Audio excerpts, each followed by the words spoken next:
예배 가운데 나오신 여러분 환영하고 축복합니다. 이렇게 나무 앉으셨죠?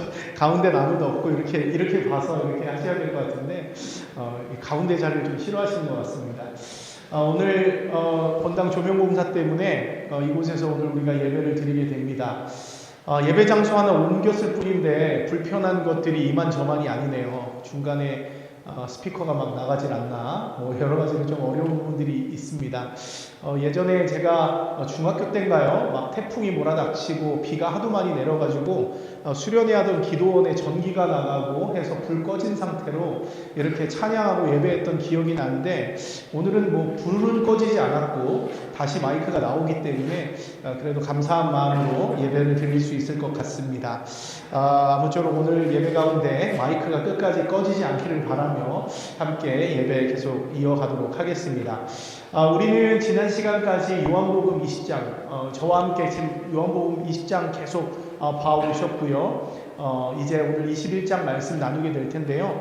요한복음 20장 말씀 보면 어떤 내용이 나왔죠? 부활하신 예수님이 두 번에 걸쳐서 제자들을 찾아오셨습니다. 왜 찾아오셨습니까? 예수님을 부인하고 두려워하여 숨어 있다가 사명을 잃어버리고 이제 완전히 절망해 있는 제자들을 예수님께서 불쌍히 여기시고 찾아오셔서 너희에게 평강이 있을지어다 말씀하시고 또한 성령을 부어주시면서 그들에게 다시 사명을 주시고 다시 나가라 이렇게 말씀하셨습니다. 그리고 일주일이 지나서 한 번 더 제자들을 찾아오시죠. 이번에는 왜 찾아오셨습니까? 의심함으로 예수 그리스도의 부활을 믿지 못하는 제자 도마를 불쌍히 여기심으로 예수님께서 다시 찾아와 주시고 믿지 못하는 그 제자 도마에게 와서 내 손자국에 있는 못자국과 옆구리의 창자국을 만져보라 이렇게 말씀하시면서 내가 부활하신 주님이다 말씀해 주시고 다시금 도마에게도 평강과 예수 그리스도의 어떤 성령이 부어주심으로 다시금 그로 하여금 사명을 향하여 달려갈 수 있도록 우리 주님께서 그렇게 제자들을 찾아오신 것입니다. 결국 예수님께서 두 번에 걸쳐서 제자들을 찾아오신 이유는 무너진 제자들을 다시 회복시키고 사명 주어서 다시금 복음을 전하는 사람으로 살 수 있도록 그 제자들을 찾아오신 것이죠. 근데 오늘 본문 요한복음 21장을 보니까 예수님이 한 번 더 그 제자 공동체에 찾아오는 장면이 나오고 있습니다. 그럼 이번에는 또 어떤 목적을 가지고 예수님이 찾아오셨을까요? 여러분 이번에도 마찬가지입니다.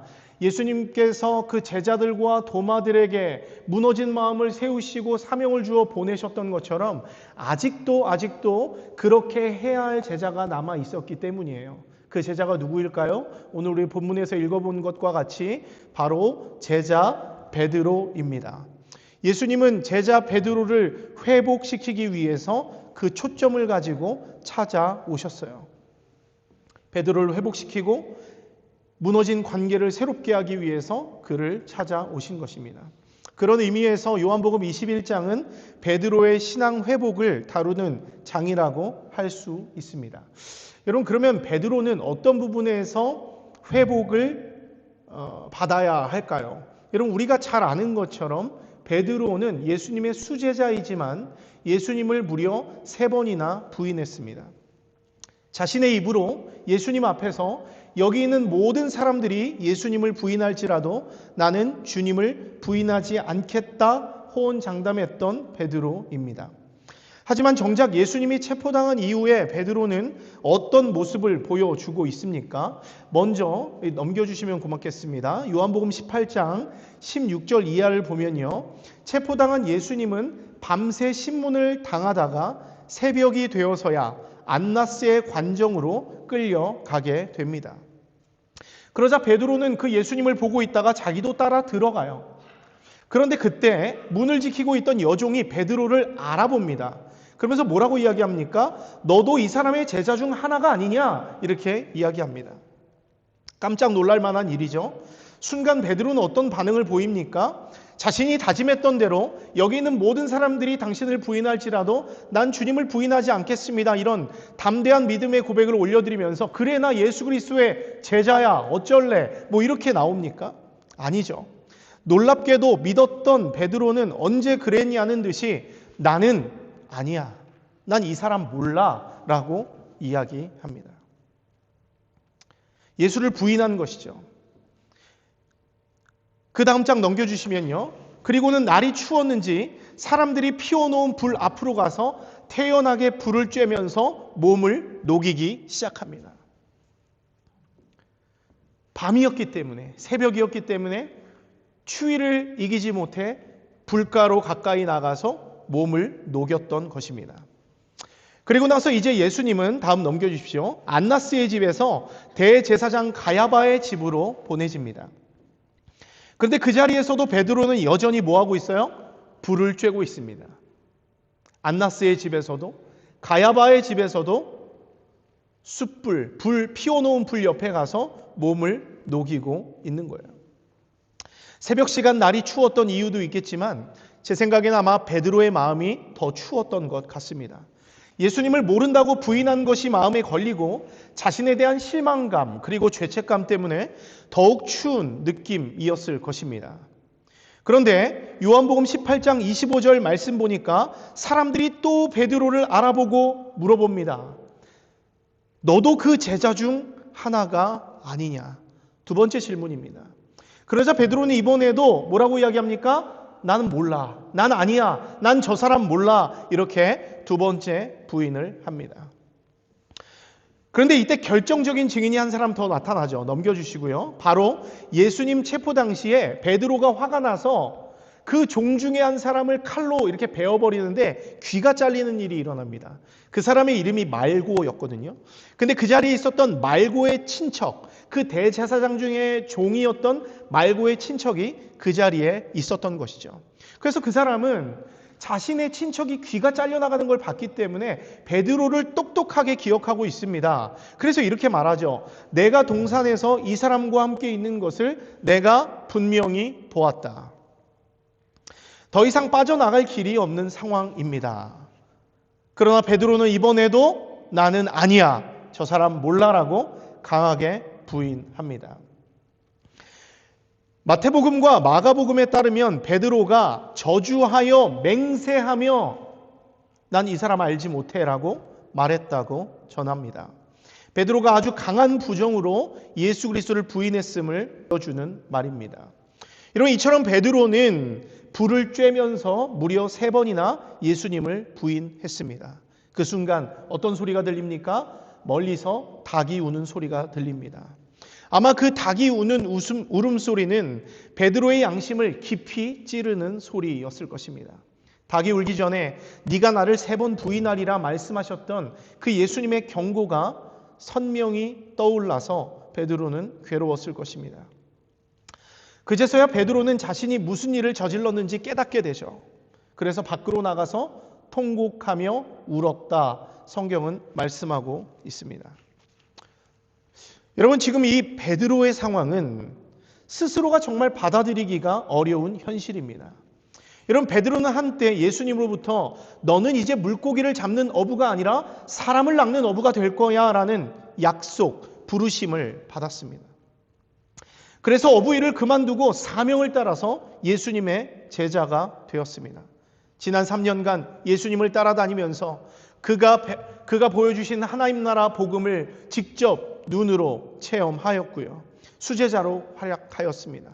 그리고 하나님 나라에 대한 꿈을 날마다 키우며 살아왔습니다. 여러분, 근데 지금 이 베드로의 모습은 어떻습니까? 여러분들이 보시기에는 지금 베드로의 모습이 어때요? 예수 그리스도의 훌륭한 수제자입니까? 하나님 나라를 가슴에 품은 하나님 나라의 일꾼으로 보여지시나요? 그렇지 않습니다. 하나님 나라의 일을 감당하기에는 너무나 연약한 사람입니다. 담대히 예수 그리스도의 복음을 전해야 할 그가 이제 주님을 부인하고 도망치고 있는 거예요. 여러분, 얼마나 형편이 없는 모습입니까? 자신의 약함, 자신의 실패를 베드로가 마주하고 있는 것이죠. 때문에 베드로는 스스로를 정죄합니다. 나 같은 사람이 무슨 사명자의 길을 가겠는가?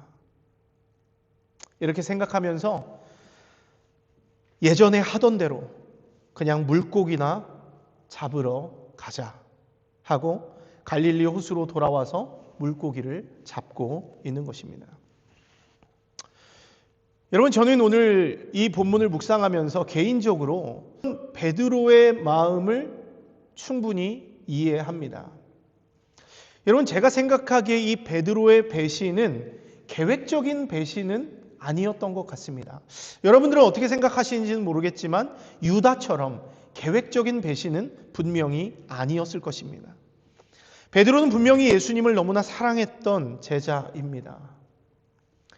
다만 베드로 역시도 인간이었기 때문에 그 상황 속에서 두려웠을 거예요.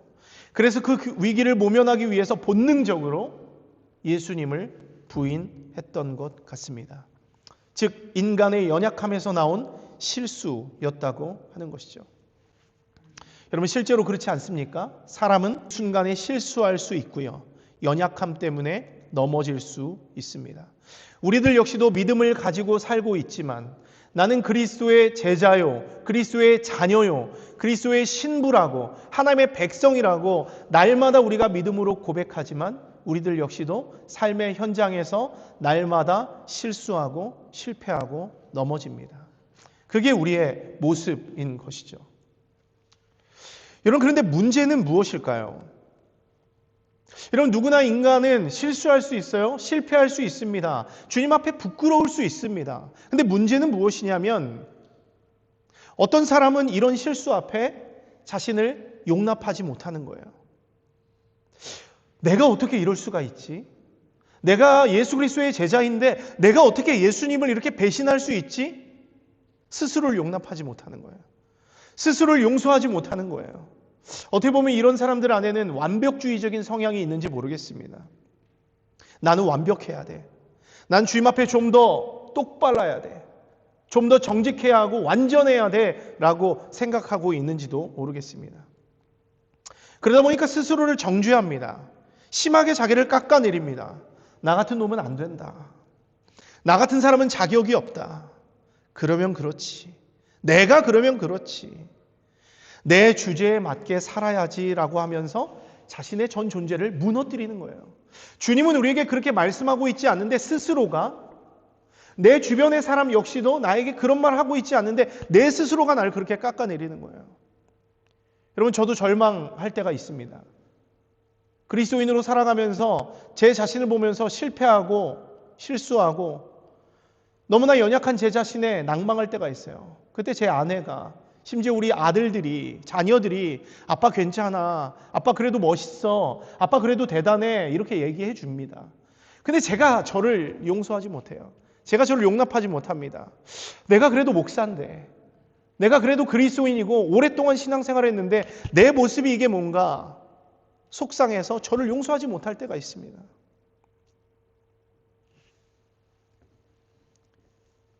그래서 저 스스로를 막 깎아내려요. 민수, 네가 그러면 그렇지. 네 주제에 맞게 살아야지. 네가 무슨 목사냐. 이렇게 저를 막 정죄합니다. 완전히 위축되고 작아져서 하나님이 주신 사명까지도 주님, 저 이제 더 이상 못할 것 같아요. 저 그냥 이거 내려놓겠습니다. 이렇게 할 바엔 그냥 내려놓겠습니다. 포기하고 싶을 때도 분명히 저에게 있습니다. 그리고 다시 옛 모습으로 돌아가면서 그러면 그렇죠 제가 라고 하면서 옛날 모습으로 돌아가거나 옛사람의 모습으로 돌아가거나 완전히 숨어버리기도 합니다. 베드로가 그랬던 것처럼 말이죠. 여러분, 바로 이것이 인간이 가진 연약함이고 우리가 가진 절망적인 연약한 모습입니다. 여러분, 근데 중요한 사실이 무엇이라고요? 앞서 말씀드렸지만 예수님은 그런 우리를 결코 포기하지 않는다는 거예요. 내가 나를 포기하고 세상이 나를 포기할 때 나의 아버지이신 우리 주님께서는 아들인 나를 끝까지 포기하지 않는다는 거예요. 여러분, 우리는 실수하면 숨어버립니다. 근데 예수님은 숨어버린 우리를 찾아오세요. 그리고 우리의 실수를 용서해 주시고 괜찮다고 말씀해 주십니다. 여러분, 우리는 사명을 버리고 도망쳐버려요. 주님, 저 이제 이거 안 할래요. 더 이상 못하겠어요. 도망쳐버립니다. 근데 예수님은 그런 우리를 끝까지 찾아가서 우리를 다시 사명 앞으로 불러내 주세요. 여러분, 베드로는 스스로 모든 것이 끝났다고 생각했습니다. 나는 안 돼. 이래가지고 나는 안 돼. 그래서 사명의 길을 포기했습니다. 근데 예수님은 어떻게 해요? 끝까지 포기하지 않고, 베드로를 포기하지 않고 그를 지금 회복시켜서 다시금 사명의 자리로 불러내려고 하는 거예요. 다시 평강을 주고 성령을 부어줘서 다시금 그리스도인으로서, 제자로서, 하나님 나라의 일꾼으로서 그 길을 갈 수 있도록 다시 주님께서 회복시키고 일으켜 주려고 하시는 것입니다. 여러분, 그래서 오늘 본문을 보면 예수님이 베드로를 어떻게 회복시키는지에 대한 과정이 너무나 잘 드러나고 있습니다. 특별히 예수님 참 재밌는 게 뭐냐면요, 베드로를 위한 완벽한 세트장을 만들어놔요. 무슨 말이냐면, 영화나 드라마를 찍을 때 세트장 만들어 놓고 영화, 드라마 찍잖아요. 마찬가지로 베드로를 회복시킬 때도 완벽한 세트장을 만들어 놓고 작업을 시작합니다. 먼저 예수님이 만드신 첫 번째 세트장은 디베랴 호수입니다. 여러분, 디베랴 호수는 갈릴리 호수의 다른 이름이에요. 그런데 여기서 베드로를 포함한 7명의 제자들이 지금 물고기를 잡고 있습니다. 그런데 본문을 보니까 어때요? 이 사람들이 밤새도록 그물을 던졌는데 어떻게 해요? 한 마리의 고기도 잡지 못했대요. 그런 상황 속에서 부활하신 예수님이 제자들을 찾아옵니다. 그리고 멀리서 거기 뭐 잡힌 것이 있습니까? 이렇게 물어봐요. 제자들은 멀리서 이 큰 소리로 뭐 잡힌 것이 있냐 물어보는 이 사람의 정체를 몰라요. 그래서 우리 아무것도 잡은 것 없어요, 이렇게 대답해 줍니다. 그러자 예수님은 뭐라고 이야기합니까? 너희들의 그물을 배 오른편에 던져보라. 그러면 잡힐 것이다, 이렇게 말씀해 줍니다. 여전히 제자들은 이 오른쪽으로 그물을 던지라고 하는 이 사람이 누구인지 몰라요. 하지만 아무것도 잡은 것이 없기 때문에 순종하여 그물을 배 오른편에 던져봅니다. 여러분, 그러자 어떤 일이 일어납니까? 어떤 일이 일어나요? 그물을 들어 올리기 힘들 정도의 엄청난 양의 물고기를 잡게 됩니다. 함께 오늘 본문 21장 11절 말씀 함께 읽어보도록 하겠습니다. 시작. 시몬 베드로가 올라가서 그물을 육지에 끌어올리니 가득히 찬 큰 물고기가 153마리라. 그물이 끊어 찢어지지 아니하였더라. 잡아올린 물고기가 얼만큼이라고요? 153마리의 물고기가 잡혔다 말씀합니다. 여러분, 이 장면을 생각할 때 여러분 뭔가 어디서 많이 들어본 것 같지 않습니까? 밤새도록 그물을 던졌는데 물고기를 한 마리도 못 잡았어요. 그랬더니 누군가가 나타나서 네 오른편에 배를 떼서 깊은 데로 가자, 깊은 데로 가서 그물을 던져라라고 했을 때 그물 안에 물고기가 가득 찼던 그 모습, 어디선가 많이 본 것 같지 않습니까? 맞습니다. 누가복음 5장에 나오는 예수님이 베드로를 제자로 캐스팅하고 본격적으로 제자의 삶을 살아가는 시작점이 되는 장이 바로 누가복음 5장의 말씀이에요. 그러니까 예수님이 베드로를 처음 만났을 때의 모습을 그대로 재현하고 있는 거예요. 베드로는 바로 이 갈릴리 호수에서 놀라운 예수님의 능력을 오래전에 이미 경험했습니다.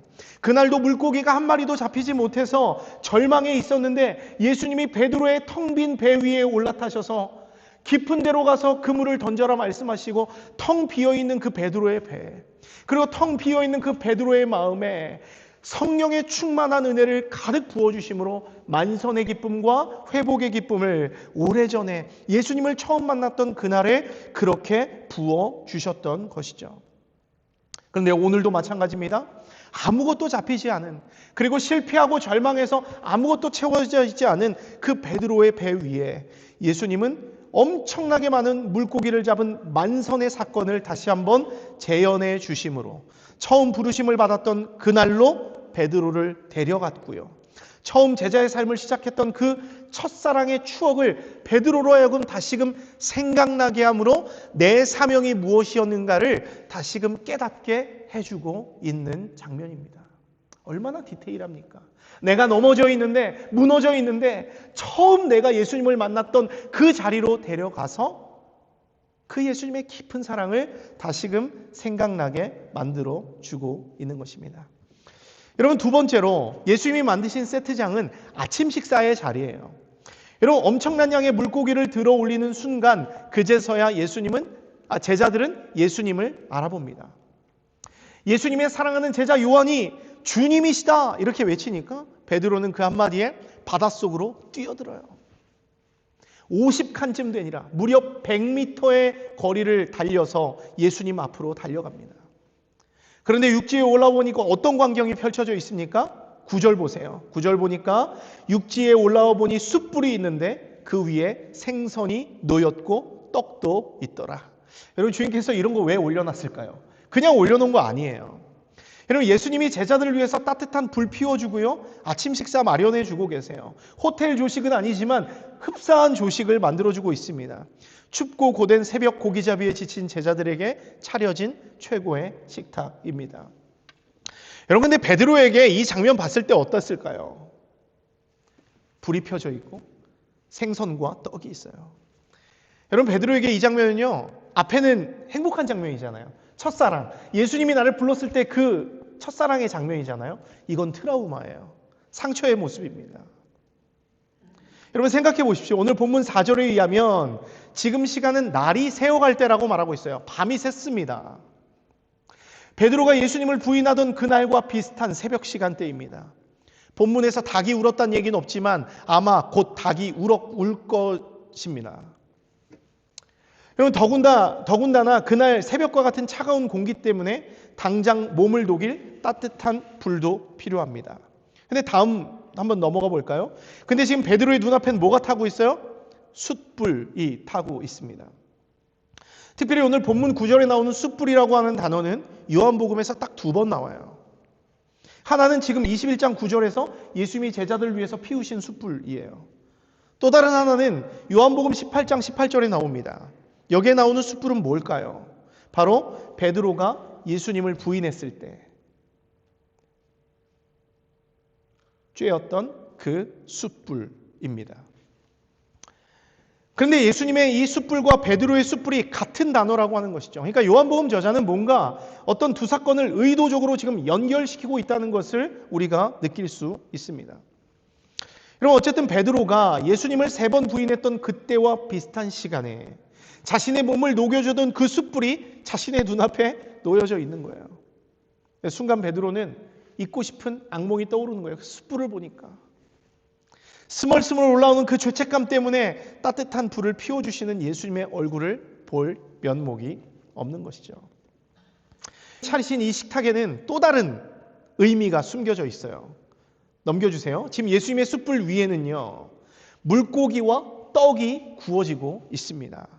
여러분, 물고기와 떡, 또 뭐 생각납니까? 성경에서 물고기와 떡 뭐 생각나세요? 오병이어죠. 오병이어의 기적입니다. 베드로는 지금 예수님이 행하신 오병이어의 기적을 똑똑히 기억하고 있는 거예요.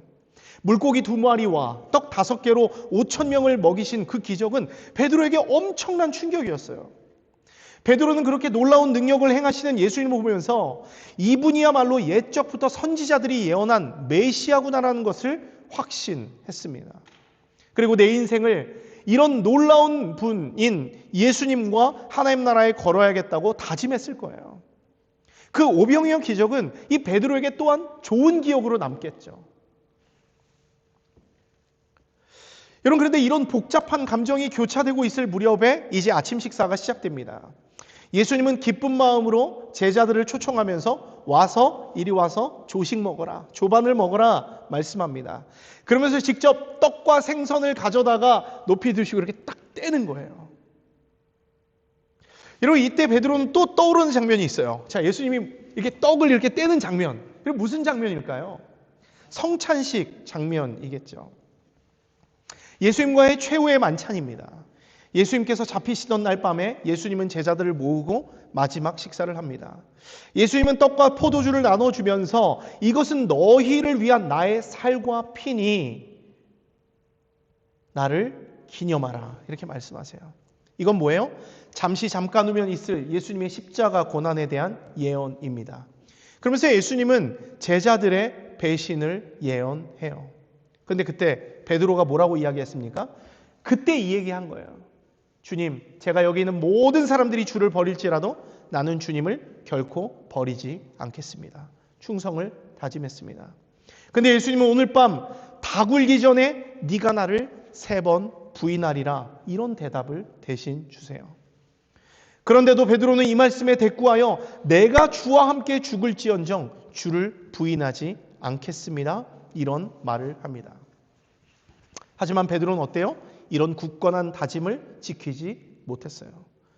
베드로는 자신에게 생선과 떡을 떼어주시는 그 예수님을 보면서 또 그때가 떠올랐을 것입니다. 예수님이 지금 좋았던 기억, 또 상처의 기억, 다시 좋았던 기억, 다시 상처의 기억을 이렇게 꺼내면서 그때를 생생하게 떠올리게 하셨던 거예요. 베드로는 또다시 그 다짐을 지키지 못한 한심한 자신을 보면서 심한 부끄러움을 느꼈을 것입니다. 여러분, 이처럼 예수님은 오늘 이 디베랴 바닷가에서 베드로의 회복을 위해서 세트장을 만들어 놓으시고 여러 가지를 기억나게 하세요. 생각나게 하세요. 거기에는 말씀드린 대로 행복한 기억이 있었어요. 첫사랑의 기억. 예수님이 진짜 메시아구나라는 감격의 순간이 있었습니다. 하지만 한편으로는 베드로가 기억조차 하고 싶지 않은 괴로운 기억들도 있습니다. 새벽 시간에 타오르는 숯불을 보고 떡을 떼어주신 그 예수님을 보면서 내면에 숨어있던 죄책감이 다시금 쏟아져 나왔을 거예요. 여러분, 저는 이런 예수님의 방법을 보면서 예수님 좀 잔인하다. 여러분 어떻습니까? 예수님이 여러분을 불러가지고 좋은 기억 보여주신 다음에 여러분들이 실패했던 기억, 여러분들이 주님을 부인하고 도망치고 마음대로 살았던 기억 막 꺼내주면서 비디오 보여준다고 생각해 보세요. 여러분, 저는 견디지 못할 것 같아요. 여러분, 하지만 이것은 회복의 과정에서 반드시 필요한 것 같습니다. 여러분, 베드로는 지금 예수님과의 관계 회복에 앞서서 자신과의 관계가 완전히 무너져 있어요. 지금 자신을 용서하지 못하고 있습니다. 과거의 실패와 실수를 용서하지 못하고 수치심 속에서 끊임없이 자신을 정죄하고 있습니다. 예수님도 아무 말씀 안 하시는데 자기 스스로 너 어떻게 그럴 수 있냐? 넌 사람도 아니야. 넌 제자도 아니야. 이렇게 다그치고 있습니다. 이 문제가 해결되지 않아 사명을 따라 앞으로 나아가지도 못하고 있는 것이고요. 자꾸 옛 모습, 옛 습관으로 돌아가려고 하는 거예요. 오늘 본문에서 베드로가 다시 고기나 잡으러 가자라고 하면서 어부의 삶으로 돌아가려고 하는 것도 자신을 용서하지 못했기 때문에 스스로 주저앉는 행동이라고 할 수 있습니다. 때문에 여러분, 이것은 반드시 해결해야 할 문제예요. 자신이 과거에 저질렀던 그 실수를 직면하고 그 문제를 예수님 앞에 겸손히 내려놓아야 하는 거예요. 여러분, 회복은 어떻게 시작됩니까? 그 실패한 자리에서 시작되는 거예요. 우리가 성공한 자리에서 회복이 시작되는 것이 아니라 내가 실패하고 도망치고 완전히 낮아진 그 자리에서 예수님의 은혜가 시작되는 것이고 회복이 시작되는 것인데, 그것을 직면하지 않고 자꾸 도망치고 다른 곳으로 가려 하고 다른 것을 의지하려고 하면 우리는 절대 회복의 과정으로 나아갈 수가 없는 것입니다. 내가 비록 실수했지만, 내가 비록 연약했지만, 내가 비록 주님을 부인하고 그 주님을 버렸지만 그 문제를 예수님 앞에 겸손히 가지고 나아가서 예수님, 용서하여 주십시오. 제가 연약해서 그랬습니다. 두려워서 그랬습니다. 제가 이렇게 부족합니다. 주님 없이는 살 수 없는 이렇게 연약한 존재가 바로 나라는 사람입니다. 그래서 저는 주님이 더 필요합니다. 고백하면서 주님 앞에 나아갈 수 있어야 하는 거예요. 그렇게 하면 예수님은 그 베드로를 위한 풍성한 식탁을 차려주시면서 그를 용서해 주는 거예요. 예수님 이미 용서하려고, 은혜 베풀어 주시려고 오신 거잖아요. 회초리 때리려고 온 거 아니잖아요. 예수님 회복시켜 주시려고, 우리를 다시금 일으키시려고, 넘어진 우리를 회복시키고 까진 무릎을 약 발라주시고 다시 회복시켜 주셔서 다시금 걸어갈 수 있게 하기 위해서 우리 찾아오신 거잖아요. 여러분, 우리가 주님 왜 믿습니까? 우리가 왜 주님 의지합니까? 그분이 우리 아버지시고 우리를 자녀 삼아주셔서 우리가 날마다 넘어져도 쓰러져도 괜찮은 거예요. 얼마 전에 우리 하늘이가 엉엉 울면서 집에 왔어요. 수학시험을 너무 못 봤대요. 성적을 들었는데 깜짝 놀랐습니다. 점수는 말씀드리지 않겠습니다. 말했다가는 죽을 수도 있어요, 제가.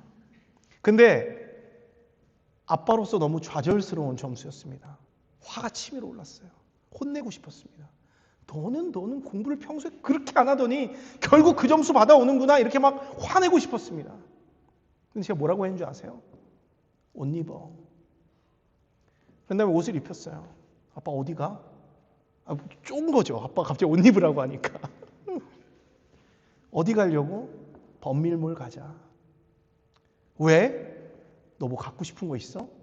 너 오늘 이 점수 맞은 기념으로 내가 너 갖고 싶은 거 다 사줄게. 그렇게 하고 범밀몰에 갔습니다. 제일 맛있는 음식 사줬어요. 제일 갖고 싶은 거 사줬어요. 한 2-3시간 쇼핑하고 나니까 자기가 몇 점 맞았는지 까먹어버렸어요.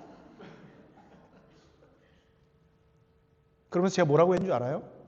난 네가 받아온 수학 점수보다 네가 더 소중해. 이렇게 얘기해 줬습니다. 우리 딸이 감동받았어요. 아빠가 미쳤대요. 근데 제가 우리 딸에게 해줄 수 있는 게 그거밖에 없었어요. 제가 그거 실수했다고 회초리 때리면 이 딸이 앞으로 어떻게 시험 보겠어요? 그래서 제가 얼마 전에 또 시험 본다길래 이번에는 잘하자. 범밀몰 가지 말자. 이렇게 말했습니다.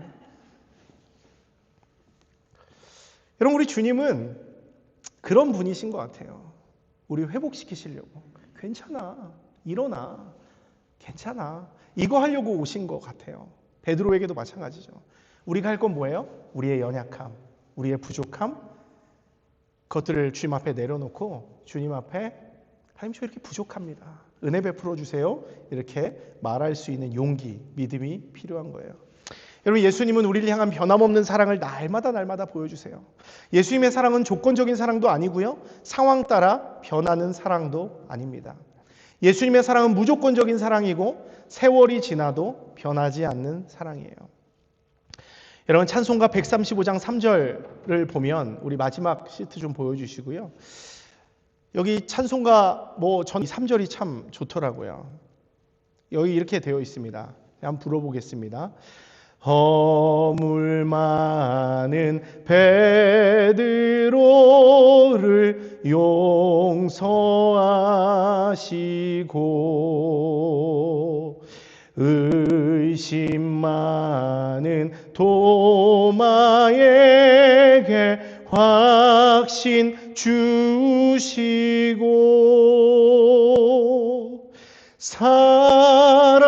사랑하는 그의 제자 가슴에 안고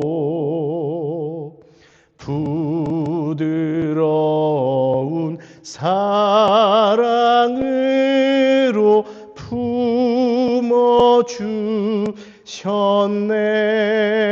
품어주셨네.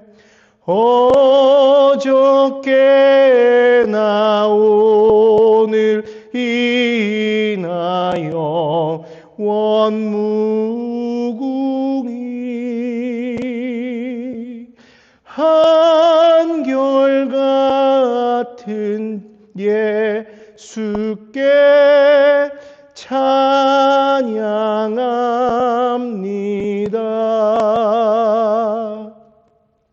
세상 지나고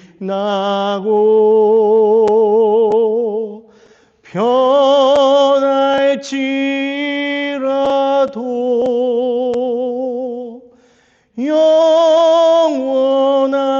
영원하신 주 예수 찬양합니다.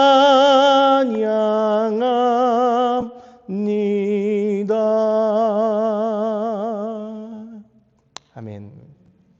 여러분, 이 변함없는 사랑을 여러분 신뢰하셨으면 좋겠습니다. 죄 많고 실수 많은 나를 묵상하면 답이 없습니다. 그런데 예수님의 사랑 바라보면 답이 있는 거예요. 혹시 하나님과의 관계가 무너지고 하나님 주신 사명 잃어버리신 분 계십니까? 믿음을 잃어버리고 주께서 나에게 주신 비전 던져버리고 주저앉아 있는 분 혹시 이 자리에 계십니까? 예수님이 보여주시는 그 예수님의 처음 사랑 한번 여러분 기억해 보셨으면 좋겠어요. 난 예수님을 어떻게 만났는가? 예수님이 나에게 얼마나 놀라운 은혜를 부어주셨는가? 한번 기억해 보셨으면 좋겠어요. 기억을 되살려서 하나님이 나에게 은혜 부어주시고 행복하게 해주셨던 그 순간을 여러분 기억해 보셨으면 좋겠어요. 여러분 혹시 실패했습니까? 너무나 연약하고 부족해서 주님을 떠나고 믿음을 잃어버리고 내 마음대로 산 그런 모습이 여러분에게 있으세요? 괜찮습니다. 다시 그 자리로 나아가셨으면 좋겠어요. 주님이 여러분을 지금 그 자리로 데려가세요. 우리가 실패했던 자리, 연약한 자리, 그 자리에서 우리의 등을 토닥토닥 해주시면서 떡과 물고기, 조반을, 생명의 양식을 우리에게 주면서 괜찮다. 다시 일어나라. 나와 함께 가자. 그렇게 얘기하고 계십니다. 우리가 그 주님의 초청 앞에 응답하는 것, 그것이 바로 회개가 아닌가 생각이 됩니다. 그 주님 앞에 겸손하게 우리의 문제를 내려놓고 우리가 앞으로 해야 될 건 뭐죠? 실수를 반복하지 않는 것. 그 실수 앞에 다시 서서 실수를 반복하지 않고 그 주님이 이끄시는 대로 믿음으로 걸어가는 것, 그것이 우리에게 좀 필요하지 않은가 그런 생각이 듭니다. 마지막으로 우리 좀 찬양했으면 좋겠는데요. 오늘 찬송했던 135장 3절 한 절만 우리 다시 한번 우리 찬양하고 오늘 마치도록 하겠습니다.